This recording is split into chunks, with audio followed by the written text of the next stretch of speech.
Nastassja here, also known as Keto Jamaican Girl. For those of you who are new here on this channel, I share my keto tips, keto tricks, and delicious keto recipes. Now, we are 3 days away from my birthday, my birthday.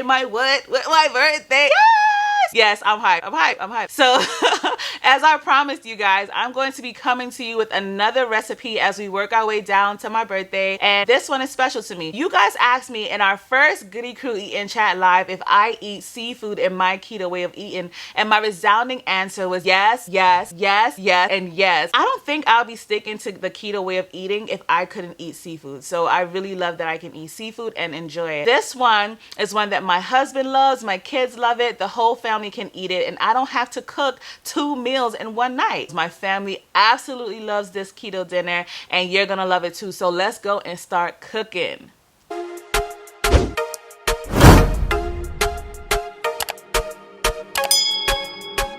So you guys already know I cleaned my fish and my shrimp off camera, so those are ready to start seasoning. And here you see I'm seasoning my fish, which is salmon, with some garlic powder. And I'm being generous with the garlic powder because I think that helps the, the fishy taste. Yes, I enjoy the taste of salmon, but I don't want it to taste raw. Next, I'm going to put some sesame seed oil, and this is going to bring out the Asian flavors that I'm going for in my dinner tonight. And next, I'm going to add some white pepper, and that's just going to give it a little kick. I'm not making this a West Indian type dish. This is going in the direction of a very Asian type flavor dish. Next, I'm going to season my fish with some liquid aminos. This is a healthier version of soy sauce, and I'm going to put enough to cover every fish, but just be careful with it because liquid aminos can be a bit salty. If you're watching your salt, just take it easy on that. And last, I'm going to add some fish sauce. Fish sauce is also another sauce you want to take it easy on.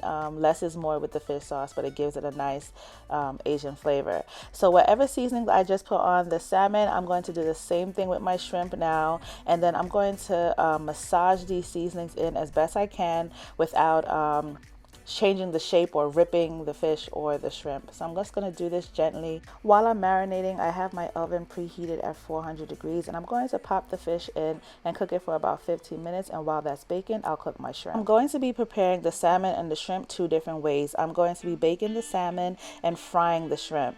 Here you see me preparing my breading for the shrimp, and that's just about a cup or 2 of pork rinds. I blended it up, and here I'm adding some unsweetened coconut flakes. I'm showing you here the macros for the coconut flakes to show you that we're still staying well within our keto boundaries. So I added about 2 tablespoons there of the unsweetened coconut flakes, and I'm going to make sure that it's well mixed in with the pork rind breading, and then we're going to go ahead and start breading our fried shrimp.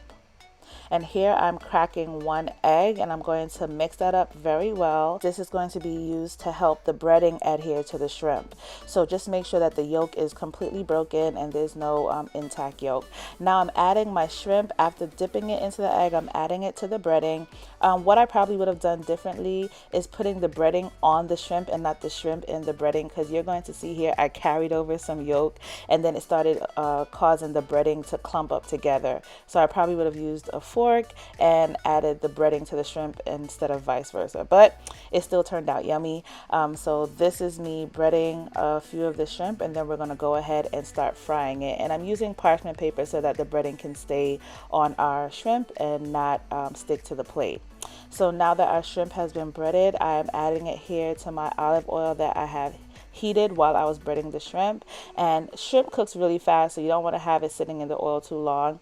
So I cooked it on one side. As I see it cooking through, I flip it over. So the shrimp got fried up in no time, so now it's time to add our finishing touches to our salmon that baked in the oven. I'm adding here some no sugar added sweet chili sauce. Guys, this sauce tastes so good. I don't miss the sweet chili sauce that's made with white sugar. I really love this sauce. And here I'm showing you the macros, so if you don't believe me, you can see that it's keto friendly. And now that I've poured some of the sweet chili sauce generously on the salmon, I'm just going to use a brush and spread it around. I probably didn't have to do this, but I wanted to make sure that all my fish pieces have the same amount of sauce.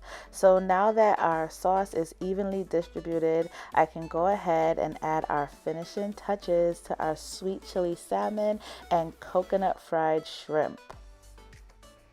So here I'm topping it with some sesame seeds. I'm gonna make sure that, again, each fish gets the same amount of toppings, the same amount of sauce. You know, I like to keep things even. And last, I'm going to top it with some green onion, or what we call scallion, and we're all ready to plate our food. So this is what our plates look like after I plated it. This is our Keto Sweet Chili Salmon with coconut fried shrimp, and it is so good. I know I say that about all of my recipes, but guys, I am big on making sure that my keto food is flavorful and actually delicious, and these recipes are really good. You have to try it. So thank you guys for sticking with me, and I'll see you with my next video. Countdown to my birthday!